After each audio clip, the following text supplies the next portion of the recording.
Thank you for the introduction, and thank you all for staying. I mean, it's been a tremendously long day, I think, for many of you who've caught every session, so we're going to try to keep this fun. We're going to roll through a couple of different questions that I have for this group, and then we're going to open it up for questions in the room. Anything you want to ask, whether it's on our topic or not, you have this panel in front of you, and we're happy to answer whatever comes to mind. At least that's what I promised for everyone else here.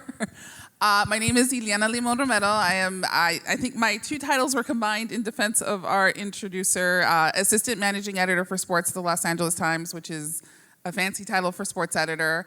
I'm the first woman to hold that role, so in terms of innovation, that's different. And I'm excited to talk about the rest of this group, about all the changes and ways that they've had to adapt throughout their careers, and to sort of look at some of the lessons learned and advice that they would give, and then again, field questions. So the first one that I have for the group, looking back at the start of your career, you had dreams, you had ambitions, you had goals coming into being part of sports media. And I'm curious, what surprises you the most about what you're currently doing? And what's the biggest way you had to adapt to be successful from where you thought you were starting to where you are now? I can tell you, I was a print-focused person, and I did not expect to be holding a microphone anywhere.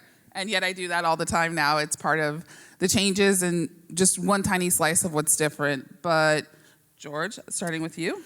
I would say simply that you literally have the world in the palm of your hands, right? I think that to me is by far the biggest innovation and change. If you would have told me 20, 25 years ago when I got started that I could go live, forget about just on national television from my cell phone, but all over the world, I would have said, what are you talking about? That sounds insane. So I think from there, that's where we begin.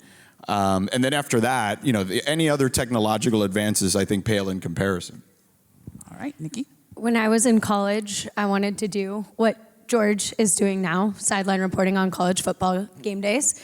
And I think if I looked at where I am now, the art of storytelling and how captivating and important it is at all levels of media, and how crucial it is to keeping your audience around, I think that's where I would be surprised, and how much you can share and get away with in a minute and 45 seconds. All right, Rich, you've been on this board for 37 years. You've been in this industry for a few minutes. What can you tell me about what's the biggest surprise from where you started to where you see yourself seated right now? I had no... Big cute, let's see. Let's try this. No? Well, Nikki can share, I think. Try it this way. Woo. Okay, very good. Third time's the charm. Right. I had no clue I'd be doing this whatsoever. My career path had nothing to do with what I'm doing now. I'm a lawyer by training, and my life was interrupted, ruined, or perfected by being the vice president for press operations for the 1984 Olympic Games in Los Angeles, which was a moderate success. Revolutionized the Olympic movement, changed sports marketing, created volunteerism all over the world, and yes, I do know Peter Ueberroth personally. After that, I continued in event management, where I did get to use my law degree a lot and save myself close to $500,000 over multiple years in legal fees, because I did it myself. I did 35 years in event management, and I decided, after working on the Special Olympics World Games in Los Angeles in 2015, which was a fabulous event. I think we have a couple of alumni, Special Olympics World Games 2015. Okay, all right, couple. Yeah, we see some. All right, very good. We see some. So, which was a wonderful event. I decided to move to Palm Desert because I wanted to do a writing project that I'd originally had the concept for when I was with the Olympic Organizing Committee. And that was to try and create an American, produced in the United States, focused on the United States, now website that would be about the Olympic movement, American athletes, and the politics and the privileges of the Olympic movement, and none existed. There was one that was falling apart. I started in 2016. I wouldn't say it's a huge success. Let's say it's a minor success. But I'm the only one writing about, full-time, about Olympic sports in the United States. Now you all want to know where it is. www.thesportsexaminer.com sportsentertainment.com. It's a free site. I tried subscriptions, total failure. So now you can read it for free, and I picked up a couple of sponsors, which helps a lot. www.thesportsexaminer.com. Okay, that's it with the promos. That's very good. Well done, well done. All right, so we talk a little bit, the cell phone, the fight for attention and storytelling, and the innovation of subscriptions versus not subscriptions, all the things that we've had to do to try to meet an audience and help, continue to be storytellers where they're at. I am curious, I hear a lot of doom and gloom about the future of media that is very popular. I am more optimistic about that. I think at its foundation, the fundamental principles are still there. They carry through everything in terms of great reporting and diligence, unique storytelling can be there, but no doubt it's a crowded, fragmented, difficult marketplace, and it's hard to monetize. It's hard to make a career and make a go of it. So I am curious for each of you whether you're optimistic or pessimistic about the future of media as we know it, as a profession, and if so, why not? What drives that opinion of it? So we can start in the middle. Nikki, I'm gonna put you in the hot seat to change things up. I'm optimistic. I think with every fragmented or expanded channel you can look at, there's more room for authenticity and for accuracy. And as long as you maintain that integrity as a sports journalist, I think you're going to find that the audience wants to continue to come to you as a reliable source around who and what you're covering. All right. At the end, I think you have mixed views too. What do you say, sir? I think mixed is right. I'm guardedly optimistic about the future of media. There is a place for it. If we go back, and one of the things that you instantly become when you work with the Olympic Games is you become a historian. Because if you understand the Olympic Games, and in order to understand the Olympic Games, you must go back to ancient Greece. You cannot understand the structure of the movement. You cannot understand why it does some of the things that it does without understanding the ancient Olympic Games in Greece, which was a religious festival, right? You cannot understand the Olympic Games and think about the podium, the torch, right? These go back to ancient religious rites. If you go back to the history of newspapers, whether it be in Europe or the United States, they did not evolve as we think of them today as objective sources, reliable sources. They were sponsored. And in the United States, it's primarily by political parties. What a surprise, right? And for more than 100 years, that's what you had before the rise of so-called objective journalism in the 20th century. I think we may be seeing a return to that model, that you will see more and more media of various kinds and types which are sponsored either with hands-on or with hands-off. And I think hands-off is a possibility. There are groups like ProPublica, for example, which have existed very well in the give me money and we will produce, but you have no right to tell us what to do format. But I think that there will be more and more groups, companies, brands, which will create their own media and have done so and will continue to use those to expand their audience because the model that we've had traditionally of we have an audience and you can sell brands can sell to that audience is becoming so fragmented that it becomes a difficult proposition to sell enough advertising to be able to have the kind of news coverage you want. Yeah, I think we have that representation on our panel here of working for teams, working for individual sites, working in different ways. But George? I'm going to focus more on the content part of it at the moment, as opposed to the business aspect of it, which you make excellent points. But what I would say from the content perspective, it's certainly, there's more content than we've ever had. There's probably way too much content out there. Everybody and their mother has a podcast now, right? So there's a lot to filter through. So what I would say is, I think it's incumbent upon us as journalists, people who work in traditional media, to educate the audience, and sometimes that's tough, right? Who here has kids? Lots of kids. All right. Okay. Now, and I would say, and I'm not trying to be a jerk about this, but like, I think what happens is the human brain was not capable of handling all the stuff that's being thrown at us from a social media perspective, news perspective, all the constant flow of information. And I think that's no different than a child at a certain age, right? Like you have to kind of guide them and explain to them, hey, this is, how to do it right. And this way you're doing it is not the way you should be doing it. And I think the role of the media should also be to some extent, like, hey, not all media is real media. Like some of it is just people who are influencers on Instagram. Those aren't media, although it gets kind of lumped into the media basket, right? And no disrespect to anyone who's a profitable Instagram influencer, but you're not a member of the media. So I think it's part of on us to say, hey, this is a credible source, right? Like you mentioned, this is the work that's been done to reach this conclusion and go from there, right? So I do think it's partially on us because there's a lot of great content when you have all this stuff at the touch of your fingers, but there's also a lot of crap. And I think because of that, you have to do a good job of filtering. And part of that is on us to explain how to filter it. And I don't think we do enough of that. I absolutely agree. At the Los Angeles Times, we were the beneficiary of an older model where, you came to the Los Angeles Times. We were the LA Times. We were the paper of record. We were a voice in the West. We were, you wanted Dodgers, you wanted Lakers, you wanted USC, you wanted UCLA. You wanted some core things. You just came here. If you were a fan, you came. If you were an alum, you came. If you were curious, you came.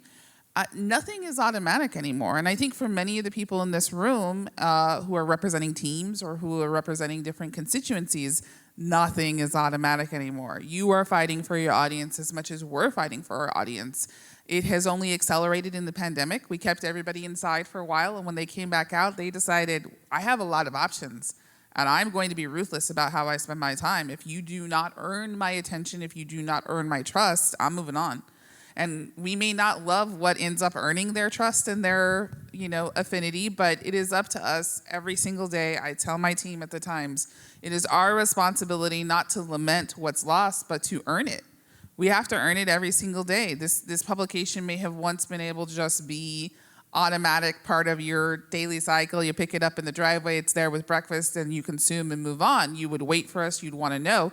Now we have to bring something distinct and different to the table for you from everyone else who may have seen the game on their phone, on other screens, in person, had access to that. What can we tell you that is meaningful, that makes it worth your time? And we're not just battling other media outlets. We're not just battling those who can just consume it directly from highlights and other ways. We're also battling, are you spending your time at the beach? Are you spending your time on Netflix? Are you spending your time anywhere else? So I think we share that journey, and I think the emphasis on who we are and what we do, the introduction of all the things that we're doing, showing our work and being accountable is part of the way that we continue to carry that forward. But it is a challenge, without a doubt. But it's one that's universally shared, I think, by everybody in the city who works in any sort of consumer-facing industry. That just is. And so we hope that our work shows up and that people continue to engage in that way. I think that's the biggest thing. And I'll add to this, just because I said that, there's a lot of good stuff, there's a lot of crap. There are a lot of good independent people and I'll just talk about sports because that's what I work in, right? There are a lot of people in sports who start a blog or created a website or a YouTube page that are excellent at their niche. Okay, there's probably a handful of guys and ladies that cover, I don't know, I'll just use a random example, USC football better than I could. You know what I'm saying? And they do it responsibly. Right, and because they're there entrenched every day. And again, that's the type of stuff that as an audience you have to filter through. But I would say as traditional media, it also pushes us to also step up our game. Like, hey, if that guy, I know he or she is dedicated to that thing, but that means the beat reporter for the LA Times or the OC Register or whatever has to do a better job of meeting the standard as well that particular person has raised the bar to. I think those things strengthen each other, though. If you have someone pushing, that pushes you, it challenges you, and you don't have to do the exact same thing. You just push in some other ways to continue to do good work, to help cover your community, to introduce people to things that would surprise them and are not the same as what they have found everywhere else. So, all right. So if you could give advice to anybody trying to break into this industry we just described, which sounds pretty tough, what would it be, George? What advice do you give to Go be a lawyer. Oh, okay. No, I'm just kidding. Listen, honestly, I will say this. Seriously. It did work for you, right? You got to hang in. Here's what I would say. If you do want to do this, I think that the more niche, the better. That's what I would say. And I just used the example of USC football, right? And how there's a million podcasts and whatnot. The more specific you are about something, you'd be surprised how many people organically you can grow from something. I would also say that young people now have the advantage of you can start your own podcast and your own website and your own YouTube page, and you literally can practice at being good because everyone's bad at first if you're on the air. You're bad. It doesn't matter who you are. And by the way, as a writer, I'm sure too. Yes. You're not good as a writer initially. You're not good on TV or on the radio or on camera initially. It takes reps. So what I would say to those people, people who want to get into this industry, is utilize the tools that technology has given you because the people before you did not have that inherent advantage. To bandwagon off that, I was told to start my career in a small local TV market. And out of college at 21, I moved to Twin Falls, Idaho as a morning show producer. I didn't know what a package or a VOSA or anything was. I said I did, and I learned along the way. And yes, it was character building. But now when people ask me, how do I break in? I reflect what George just emphasized. You have all the tools at your fingertips. You want to start a YouTube channel, you want to start a TikTok channel, get your reps and hone your voice there, and then learn how to be accountable along the way and gain the respect that you can get credentials, show up, understand the teams that you are covering, not just as a fan anymore, but as a reliable, credible source. I think George hit the most important word in the future of media enterprises, and that's niche. I'm in a niche which is tiny, except for 2 weeks every 2 years. So my site will do great starting 6 February 2026 when the opening ceremony starts in Milan. Great, I'll be doing great. 2 weeks later, but what I have found and what I have found in studying media very closely, if you are in a niche and you have an audience that people who have money, whether they be brands, advertisers, influencers, political groups, that they want to reach, that audience is worth money. Maybe a few $100s, maybe a few $1,000s, maybe a few $1 million. I had an experience which was my Vito Corleone experience, I'd like to say. Guy was trying to make me an offer I couldn't refuse. And he said, well, how many subscribers do you have? And I said, I have this many. And he said, how many of these other types of subscribers? And I said, I have this many. I said, well, would you let me look at your subscriber list? I said, no, of course not. He says, well, if you let me look at your subscriber list, I'll be able to figure out how many of this group and that group and the other group that my clients want to reach, and then we'll pay you. I said, you either buy it or you don't. Now, okay, I've done well enough in my career, I can say that. But for some other people, I can see where that would be a hard thing to refuse, and others have not refused, and they have profited by it. But I'm doing okay, and I didn't want to work with Vito. So it was as simple as that, not his name. But I think if you have a niche and you're the leader or one of the leaders in that niche, that is potentially monetizable, that is potentially a career, it is potentially the floor, the foundation on which a larger enterprise can be built. And for those of you who follow media, especially websites and influencers, you see companies created that are essentially holding companies of small websites, of TikTok influencers, of others that they say, we'll pay you a salary, you get consistent money now, but we're going to start selling on top of that, and we get to keep the part that's above it. And I think this is a future model, but it's all built on niche. Yeah, it's a market inefficiency, basically. You know, you're searching for whatever the market inefficiency, whatever market is underserved. I'll give you a prime example in sports, and Nikki works on the WNBA projects, and, you know, we've seen an explosion in women's sports and interest in women's sports, and that has led to more people being more entrepreneurial in regards to their coverage as individuals, is what I'm saying. And that was a smart business move for a lot of people to all of a sudden be covering women's college basketball or the WNBA.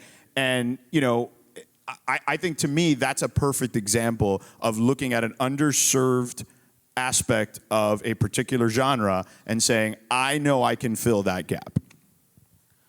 I think for people in the room who may be curious about this from perspective, not necessarily of just, you know, joining or doing this as a career, but how this interacts with what you do, trying to get attention or, you know, taking some of these principles to apply them to getting more attention for your organization, for your team, for your company. I think one of the fundamentals I always talk with people about is that it takes work. There is no fully rested people on this panel right now. Not all of them have gotten 8 hours of sleep. That's just not the reality. It is a push. It is hard. You work hard, you research, you train, and you push to put the best thing out there that you can. So, you know, what may seem effortless or why is it so easy for different people to get more attention or for more stories to be out there or all these other things to be coming together for other entities, the background is a lot of work.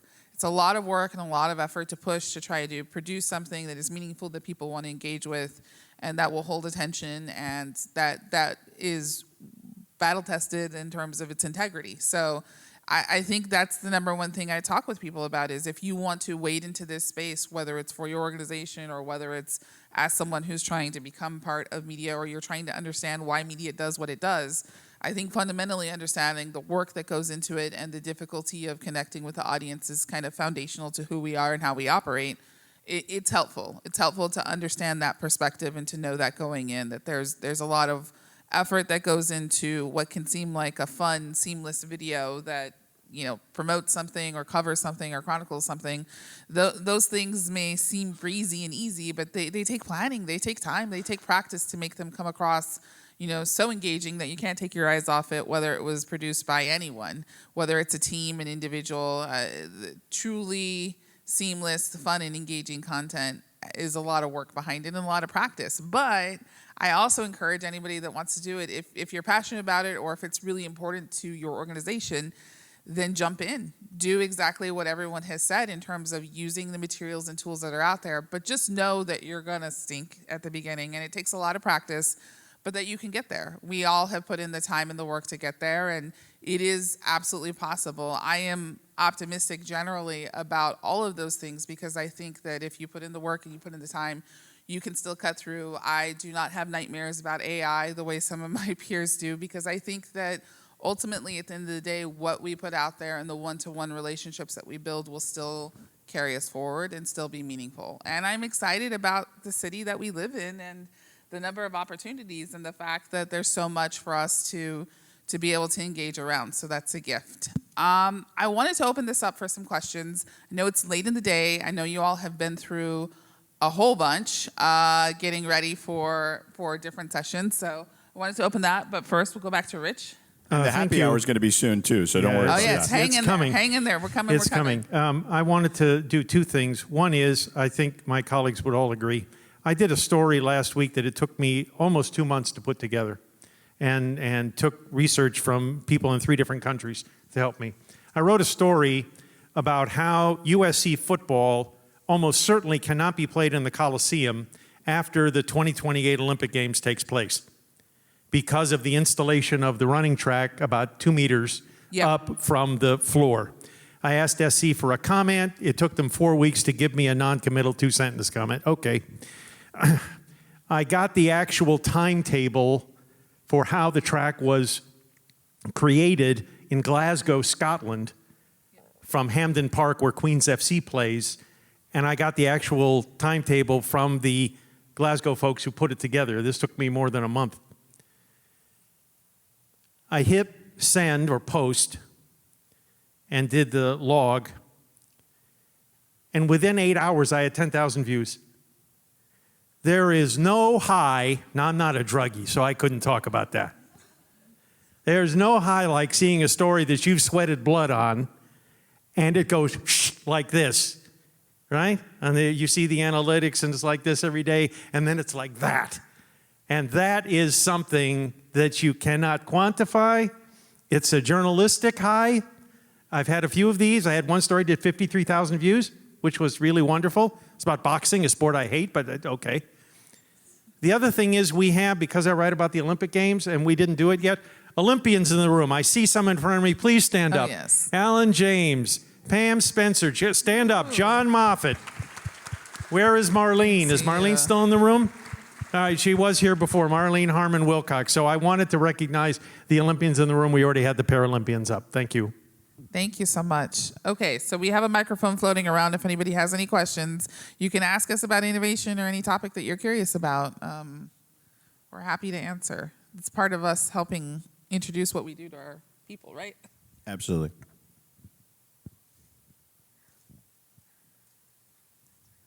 We're working through the back over here. We got 2 microphones. There we There we go. Hi, everyone. Great panel. Feels like 3 of the most controversial words in sports media in the last 9 or 10 years is the phrase stick to sports. So, George, from a front-facing standpoint, I'm curious. How do you view your social channels, an extension of your personal self, your professional self, both? Before you answer, Iliana, how do you view it from a management standpoint with the Times? What's the policy, and how would you like your journalists to approach it, which may be 2 different answers? Would you like to go first as the manager? I'm happy to go first. We do have a very clear social media policy that we train our staff on and go over. We do not engage in politics, but it's gotten harder. We try to let people obviously share themselves and be honest about who they are and where they're at. But more than anything, I think it's pretty clear to us that we've gone over exactly where politics are not supposed to be on their social media platforms if they are in the field covering politics. That's a line that we draw, that we deliver for our audiences. I don't necessarily observe to the standard old school approach of completely unbiased journalism. I don't believe that that exists because by nature human beings bring their own biases to the table. We ask questions based on our personal experiences. I grew up on the U.S.-Mexico border. My family's from Mexico. I'm going to think a certain way about certain topics that are undeniably going to be introduced into the ecosystem, and it would be misleading to our audience. What we want to do is be fair to our audience and give them as much transparency about where we come from, where we're at, and deliver things that they can't find anywhere else and they expect to see. So to that extent, we talk continuously about where the lines are and how we can continue to be part of that conversation with them. And the company has a pretty clear policy that we go over. We've shared it before with our audiences, and it's just the idea that we don't engage in spaces where we're also covering. That's the expectation of our journalists. It's been tested a lot in the last 12 years. I'd say, for obvious reasons within the political ecosystem. And it's really, we allow quite a bit of leeway within that policy, but we definitely look at personal and individual attacks as being absolutely out of bounds. So talking about individuals specifically is not okay. So that's where we kind of come from. George? What I would say is this. The policy at ESPN is very simple. If sports and politics intersect for whatever reason, then it's okay to have a comment on it and have commentary on it on your social channels. They, much like Iliana, have a very similar policy. They don't want you to interject yourselves into conversations that are not directed directly about sports. So here's what I would also say. It is a weird conversation to have because I think, I'll give you an example. Like, I've been at ESPN for 12 years now, and when I got to ESPN, Twitter was like 5 or 6 years old. And at that time, whether it was Twitter or Facebook or whatever, I mean, people were literally talking about everything and anything. It was just like this crazy, social place where you could just tell people you were eating a burger, or you were checking into this restaurant, or I don't know, I had a rough day, and you were like just going off about it. So social media has certainly evolved as it's grown. And I think what I learned too, I also got older, I had kids, I got married, right? All those things happened. I had less and less time for social media. And more importantly, I also figured this out. Like when I was growing up, politics and religion were kind of a third rail conversation, right? You wouldn't want to have those conversations with just regular people you didn't really know all that much, right? Hell, you would even worry about it at Thanksgiving dinner, right? With your family. So what I would say is, why would you put it in a public square? To only create more problems for yourself. So really, it's about your own bandwidth. Like, I am not against anyone who wants to do that, but when you work for, like in my case, I work for ESPN. They have a policy. I have to abide by that policy. Doesn't mean I don't have opinions on what's going on in the world, but people who follow me on Twitter or Instagram or whatever, they follow me because I cover the NBA for a living, I cover college football for a living, or sports at large for a living. They don't necessarily want my political opinions on what's transpiring overseas. And by the way, they also don't want my cooking opinions either, right? Like, it doesn't have to just be about politics per se, right? They don't want to know what I had for lunch yesterday. So I think when you're... What did you have for lunch? What did I have for lunch yesterday? I had just an acai bowl, unfortunately. It was a nice meal, though. But what I would say is just that, like, you have to kind of learn. People are following you on these platforms for specific reasons. They're not there for a buffet. So give them what they want. That's just kind of the approach I've taken. And for sports specifically, and again, I have plenty of opinions, if you want to have them privately with me, about the way things are being, how the world is going, basically. But I just think that, I'll give you the most recent example. On the radio show, I do a morning radio show here on ESPN Los Angeles, right? And I look at us as kind of an escape where, man, life sucks. It's hard. People are working for a living. Most people are underpaid, right? They're dealing with all sorts of crap at work. Maybe their family life isn't good, for one reason or another. They may be down on themselves. And you know what? We're just there to provide an escape for a few hours on the air, right? On the radio side of it. And every role I have is different. When I'm a reporter on the NBA, I'm there to report the facts. I'm there to interview somebody. That's my role there. When I'm on college football and I'm calling a game as a play-by-play person, I'm there to document the game. And whatever transpires within those few hours, by the way, sometimes that means it doesn't happen just on the field. Things can happen in the stands. All sorts of things can happen in a game. But I'm there to do a specific job. So what I would say to you and answer that question, that was probably way too long, but what I would say is you have to know who your audience is. And you also have to kind of understand not everyone wants to hear every opinion that's floating around in your brain. So that's just kind of how I view the whole thing. Okay, let's go back there. Hi guys, how you doing? My name is Nick McInnes. I am a graduate student in sports management down the street at Long Beach State. I hope I'm not asking this question selfishly. I hope there's other students in the crowd. But my question is, and you guys have already kind of touched on some amazing points on how to navigate the industry. For me, it's just, how do you kind of stand out from the crowd in such an oversaturated and over-competitive industry? In your opinion, what's some advice that you can give someone, something that kind of helped you in kind of carving your own path in your success? Do good work. It's really that simple. Like, I think when I'm on TV or on the radio, I think to myself, what would the audience want to know? Something during a game happens. I don't know, something random happens. Like, guy throws like 6 interceptions in a football game. And if I can find out if that's a record of some sort, whatever, just educate the audience. Do good work. If I'm doing an interview after an NBA game in a post-game walk-off situation, I listen.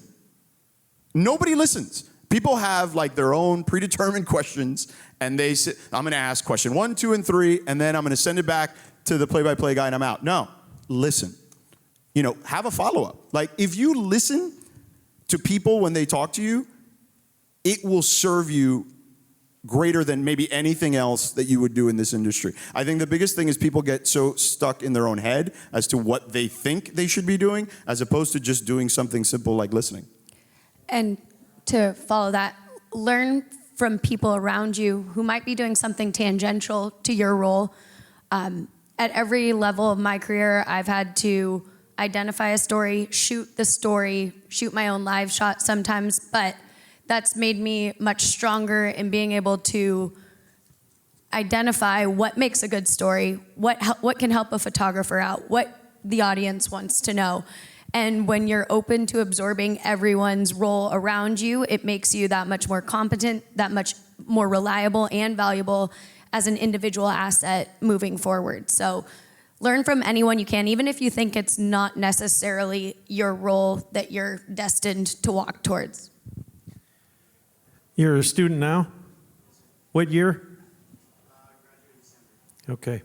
If you can afford it, if you have the time, if it works for you, find a place to volunteer so people actually see you doing work.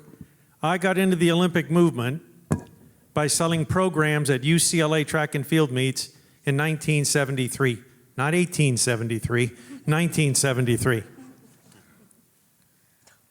11 years later, I was the press chief of the Los Angeles Olympic Games. It's because I said, do you need some help here? Because I was going to the track meet anyway. I would urge anyone who wants change of career, volunteer. Find some place that wants your help, and you never know if the person that you help out in your volunteer role says, hey, you really helped me today. Give me your contact information. Jobs happen that way. Careers happen that way. So don't wait for it.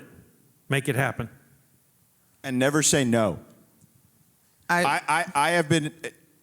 have never said no to anything. I mean, it's very rare in 12 years that I've been at ESPN that I've said no to something.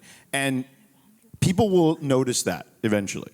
Like, people will be like, man, this guy or this girl, like, they're always locked in and ready to go if you need them. So dependability is big too, I would say. We talked a little bit about the fundamentals here of good work and also some of the different ways to find a point of entry. I would say you're here, which is great. You came to something like this to figure out and to learn more, and I think continuing to be confident introducing yourself to the people here, continuing to network. Networking sounds like a difficult thing. It's just introducing yourself, asking about the other person, listening as the other people said, and remembering to follow up. When you ask for help, which is important as you're trying to navigate your way through any career, be specific about what you're going for. I cannot come up to George and be like, I want to be on ESPN. How do I do that? By the way, you'd be surprised how many people come up to me and actually say that. That's too big a question. That's too hard a question. Well, we need to ask you about a dozen questions about you, critique your work, and then understand what your pathway is, diagnose it for you, and then explain it. That's too big. George is never going to be able to stop and give you meaningful advice. So take it down to pieces that are manageable, where someone busy can actually give you meaningful feedback. How did you get your start? Would you mind taking a look at my resume? Could I observe you for a day? I'm curious about this. Be specific in your questions, and that will help you get meaningful feedback, because every person that you're going to approach is going to be overworked. And they're going to have a hard time, no matter how kind-hearted they are, helping you out unless you go with some targeted questions that can give you some meaningful answers.